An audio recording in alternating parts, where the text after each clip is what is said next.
How many times you heard that voice in the back of your head, at the bottom of your heart, somewhere in the depths of your soul, which says, if I just could accomplish this one next thing, if I just could figure it out, woo, I'm good. I'll be just so good.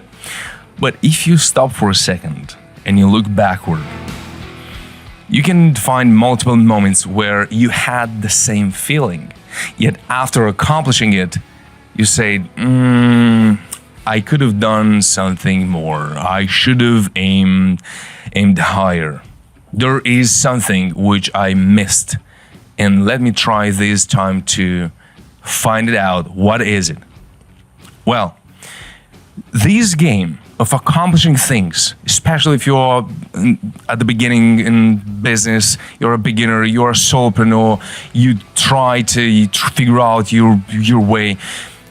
At this stage is so tricky, and this game is so complicated because from one perspective, you want to accomplish things, you want to get things done, you have those goals for your life, for yourself, which is amazing. So here it's not about good and wrong, it's about just different perspectives.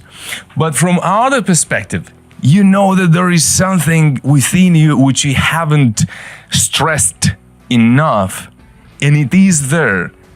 And you really want to touch it, to figure out what it is, which will give you that true meaning for your life, and so that you can find God's purpose, which God has for you. Today is not a sermon. It's not about understanding what's right, what's wrong. It's only about two perspectives. These two are actually two faces, two sides of the same coin. In this game of blending these two perspectives together, it's not an easy game. And it happens so that I help people because I'm in love with people. I like people's stories, struggles, understanding. So happens so that I've got some experience helping people to see different perspectives, feeling what they feel, trying to understand where they come from and where they stand, so that simply I can bring some questions, some perspectives which will help them to figure out, to get some clarity on their journey, so then they can make better decisions which are aligned with who they are. So what we're going to do today in this video, I'm going to share with you 7 perspectives, 7 changes, 7 switches in perspective, which might help you a little bit to understand how these two together might survive and collaborate, these two perspectives, how they can work and help each other together, so that we can stop focusing on one only, without getting obsessed with one aspect or the other. So if you are one of those people who realize that there is so much potential within you, and you don't want to miss it out, you don't want to get to that point when you say, I could have done more, I could have done better, I could have cared more about others and less about me, then welcome, because this video is for you. So with that being said, what is the number 1?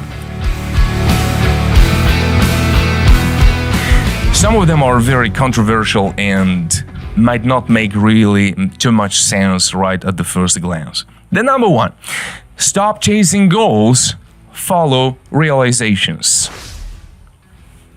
Why is that so? When you set for yourself a goal, usually that goal is made out of the conclusions and the ideas and the experience you've got until that point, and you put them together and you set a new goal. And sometimes, just because it happens that we get lucky or we get some insights along the way, we say, this should be the next goal. And so it happens that a goal after goal, just because we become good at it, it might deroot us from our own path in life. And you might find yourself in 2 or 3 years chasing a goal, which if you stop and you look at it, you say, why? Why haven't I observed and realized that there is so much to it, to my potential or what I can do for others? And why have I been so obsessed with this goal? Because you might look at this goal and say, how have I got chasing this goal? So that's why goals technically are an amazing tool to measure your progress so that you can stay focused without getting distracted. But you might get over-focused on one goal and you let this goal to give birth to another goal. And so it happens that the third, the fourth, the fifth, and the 10th goal is not your goal anymore, but is the daughter, the grandson, the grandson, the grandson of the first goal. And you lose yourself. Therefore, if you make sure that you follow also realization, have I realized my gifts? Have I worked out my talents which were given to me? Because probably somewhere along the way, I started to chase goals rather than staying aligned with what am I the best at, what I can become the best at, what comes easy to me, what do I really care for. So realizing your potential, your values, why have you fallen in love with this goal, with this journey, with this vision, is the question which needs to be repeated again and again every single time you set a new goal for yourself, so that you don't find yourself chasing rabbits in the park, because a rabbit, another rabbit, another rabbit, another rabbit, then you might realize that you have abandoned your family and you're chasing rabbits on the hills, and then the rain comes and the dark comes down, and then you're like, oh my God, how have I come here? Well, this one first perspective might help you. Stop chasing goals, follow realization. This is the number one. Number two, stop chasing confirmation and start overcoming resistance. Stop chasing confirmation. What does that mean? When you're about to start to do your business or you're new into something, very often it happens that you are not really sure, which is human. I understand that. So what do? We look around and we ask others, hey, what do you think about this? Hey, what do you think about that? Is this good or bad? Wrong question. That is great. But stop chasing it. Like really, hey, what do you think? Hey, what do you think? What do you think? What do you think? It's a good tool to help you to reflect on your talents and gifts.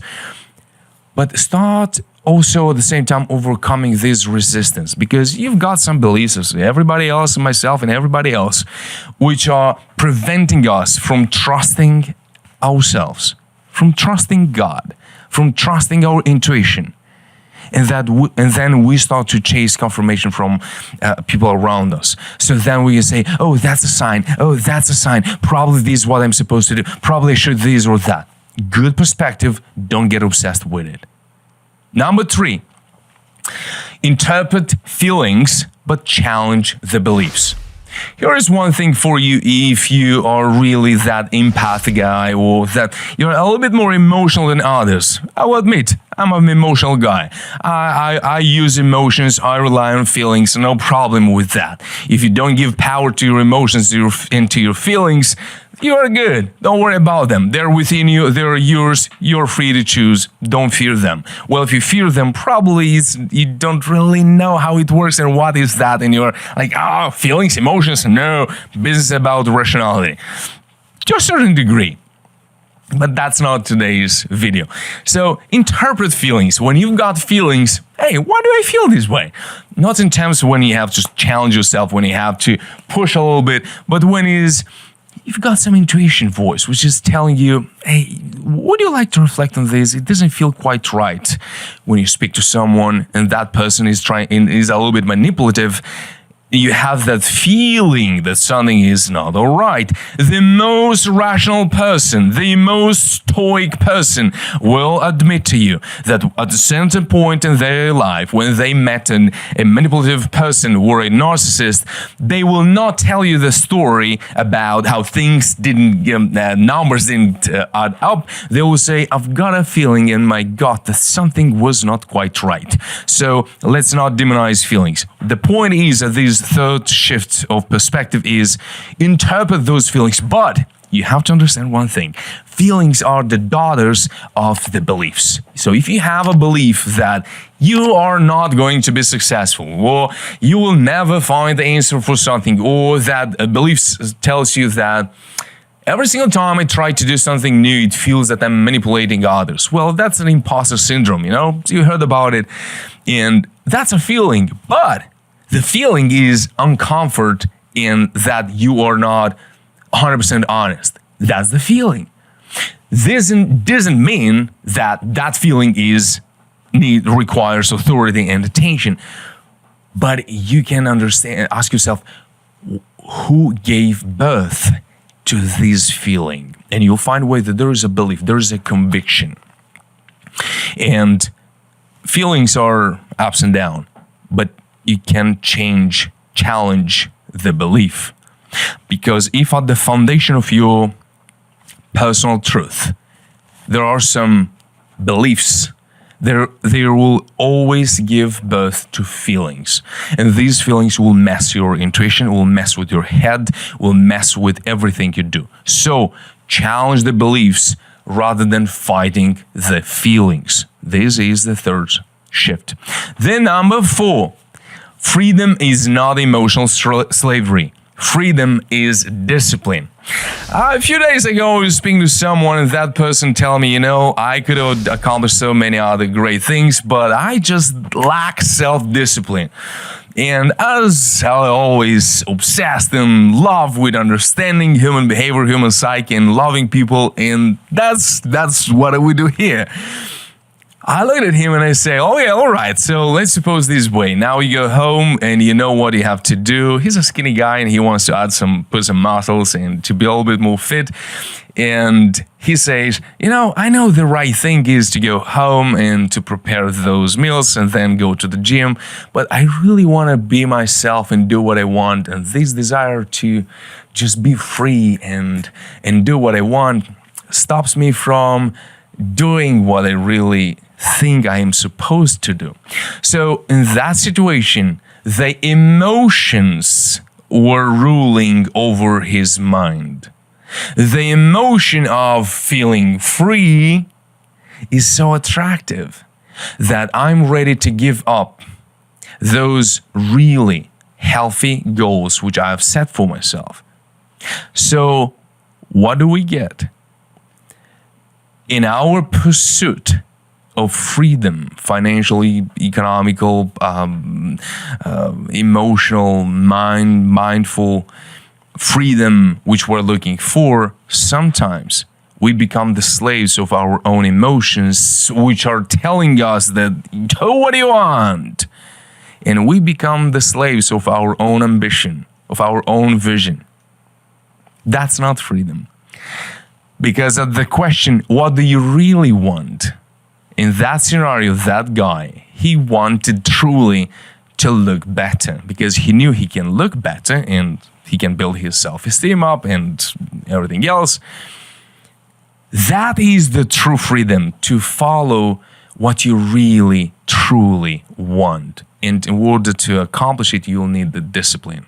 And the discipline feels like a burden, but it is actually that gate which will open your heart towards the freedom which is pursuing what you really, truly want.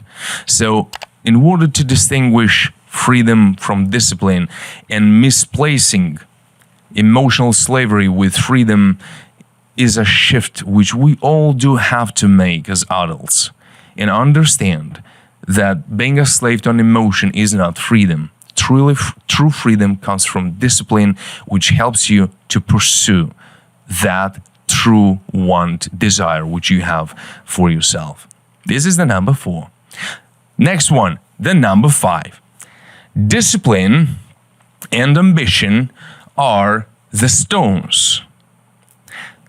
Desire and love shapes the purpose, the style, the architecture, and the meaning. The discipline and the ambition are the stones. We need them. These are blocks of things which are going to build the whole structure up. But how it is going to look, who is going to live in this building, what is going to be the style, of this building, which is your project of your life, is based on desire in love. Desires are God's gifts, if well interpreted, if well managed. The desire to do good, the desire to accomplish great things, the desire to build something, that's godly. Loving what you do, falling in love with service, falling in love with your clients, with your future customers, with your gifts which God gave you, assigned to you. This love will never end if you let it breathe, if you fuel it. Stop relying only on ambition and discipline. That is amazing, is extremely necessary, but the purpose of this video is to bring the other perspective. Because focusing extremely on discipline and ambition will help you to build those walls. But the question is this building, are these walls the structure which will fulfill the desire of meaning in your life? And will those walls serve other people? Discipline is for you, ambition is for you. The desire and the love are for others.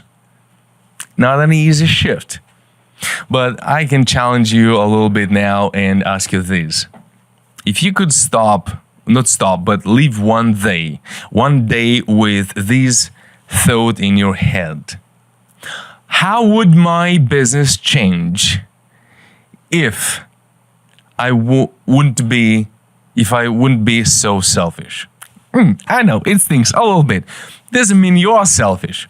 But if you could be less self-centered, less self-oriented, just ask the question, how would my business change? What would I do differently if I was a little bit less selfish? What would I do if I really loved my customers? What would I do if I truly loved the people who are helping in my business, your team, your colleagues, your family members, your friends? What would you do differently? I can assure you one thing, that from my experience, more than 90% of the people made some changes. And that got tears in my eyes and in my heart when I see that a human being like me and you can change, can do something differently, better, deeper. That's such a beautiful phenomenon. When we were so sure on one thing, but then something happens and we say, there's something more to it. That is beautiful. So if you ask yourself that question, it will help you a little bit to understand that if you were also for quite some time in business, probably you were hard on yourself, which it's necessary to just discipline yourself. Absolutely. But don't make that discipline and that ambition, don't make them your idols. Don't make them your God. They're not your God. God gives you the love and the desire to do good, to do more, to be more diligent, and to discipline, and to use that ambition where it is needed. See and use it how it fits. The number 6. Wanting to accomplish something is a double-edged sword. Use it 50% less. When you are extremely focused on accomplishing, if that doesn't serve your purpose, if that is bearing you under even more pressure, which you build on yourself, not because you are challenging yourself, not because you're challenging your beliefs, but because you start to beat yourself up and say, I'm not good enough, I'm so bad at this, I'm so bad at that, I have to improve this, I have to improve that, oh my God, oh my God, oh my God. And if that's happening for years and years and years, and you don't have the ability to be joyful about the progress, to be joyful about the growth in your life, in other people's lives, in your team, in your business, what are we doing? Isn't the purpose of your business, of what you want to accomplish and do, to do more good, to serve your customers, to help the people in your business, in your team, your family? Isn't that the purpose? So if wanting to accomplish is the only one fuel in your life, try to use it 50% less. So hypothetically, just ask yourself, if I didn't want to accomplish 1, 2, 3, 4, 5, 6, 10, 9, 10, what would I spend my energy for? I'm not saying that's what you have to do. Look from the other perspective and see if maybe there is something which requires your attention. Especially if you're an extremely ambitious person, you really want to pay attention to this one, to the number 6. Let's move forward to the last one and the most, but before we move to the next one, wanting to accomplish something. In the Bible, in the book of Proverbs, chapter 10, verse 15, the riches of a rich man are his strength, but the need of the poor is what destroys them. That neediness, I need this, I need that, because if I don't get it, probably I don't value anything. I am adjusting my posture because it really speaks to my heart, this verse. The riches of a rich man are his strength. So strength, what is strength? Strength is an ability used, expressed when there is a desire and when there is a purpose. So from the desire, in order to accomplish the purpose or the goal, we need strength to overcome some obstacles, to overcome some resistance, to overcome ourselves, our ego, and many other stuff, many other things. The riches of a rich man are his strength. What does that mean? That means that a rich man, so we see here two things, the riches of a rich man. So the rich man with his riches, having these riches, uses them as a strength force to move forward, to do whatever he wants to do. So I use that as my strength. I use my muscle to lift up my phone, or I use my muscle to lift up this workbook, which you can get access on if you click on the link in the description below and you register for free to a program which is called Emotional Command Reset. Will help you to discover everything you need about the emotions, but specifically about anger. How to deal with anger, how to overcome anger, how to understand where anger comes from, and why am I so angry so often. So if you want to access a program for free, in the description below, you click the link, you register, you create your student account, you go to your student dashboard, and there you find Emotional Command Reset. Totally, there are 6 videos for each of these acronym, except the first one. 90 minutes almost in total. You watch it, you download the workbook for free, you answer the question. The questions, you use the frameworks which I've prepared here for you, and you understand more about yourself, more about your anger, so that you can move forward calmly, powerfully. So I use my muscle to lift up this workbook. You can use your muscle to click and to register. A rich man uses his riches as strength. They are his strength. But the need of the poor is what destroys them. Because thinking and believing that you don't have, that you are constantly chasing something which is not within you, and you think that God didn't give you talents and you want to take God's job and to figure out, hey, what talents should I assign to me? Well, God has already taken care of that. That keeps us poor. Proverbs 10 verse 15. Feel free to read the whole chapter. The last one, the number 7, is a more philosophical one. Wisdom is foolish, but not a wise man. A wise man is not a fool man. So it's a little bit of philosophy here. While you want to become wise, you want to get all this experience from what you do, and you just want to become wiser so that you can make better decisions, so that you can move forward successfully. Amazing. But then wisdom is foolish. Why wisdom is foolish? Because wisdom never ends. And the more you chase, the more you get, and the more dramatic the life becomes. Not because we become wise, but chasing wisdom for the sake of wisdom, just to fuel our ego so that we can say, oh, this is so wise, that's so wise. That is great. But even Solomon said wisdom is foolish as well, because wisdom in itself is foolish.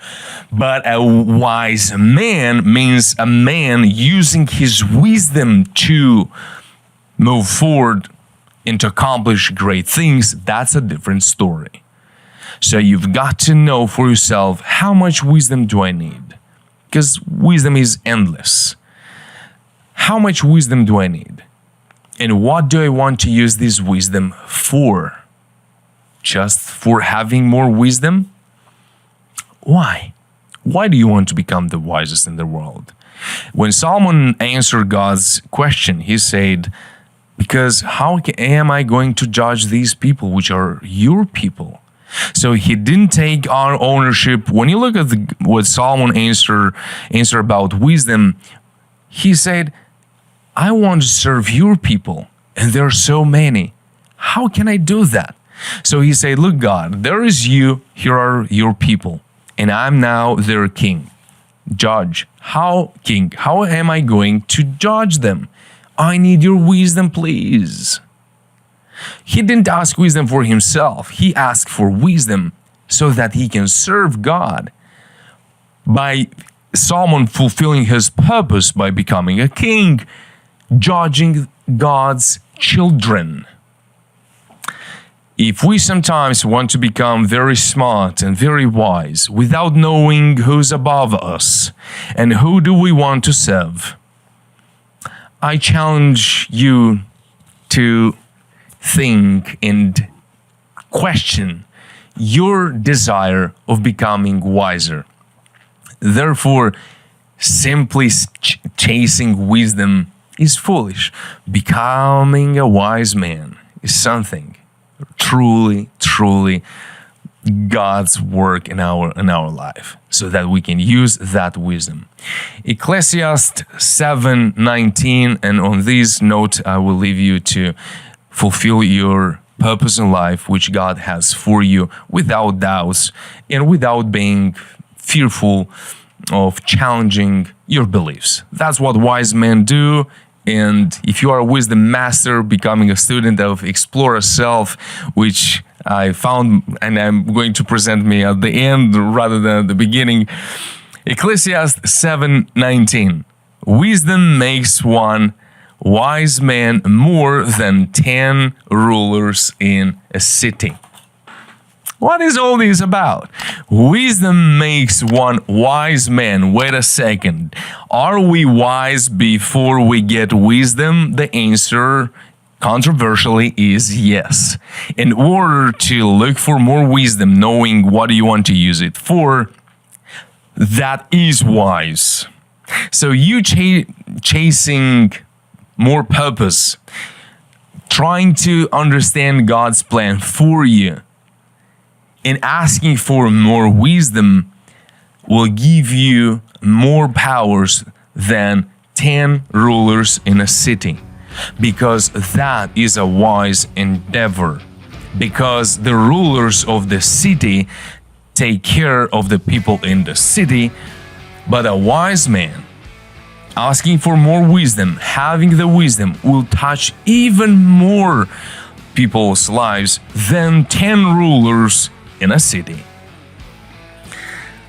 My friend, I wish you all the best, and I wish you to have so much courage to look within you, to challenge your beliefs, to let the truth to come up, and God to help you, to bless you, so that you can accomplish your purpose in life without being in allowing yourself to be distracted by so much knowledge out there, but without being blinded by your own ambition and discipline and your own power, chasing these and looking for that, and switching the perspective and asking yourself these tough questions.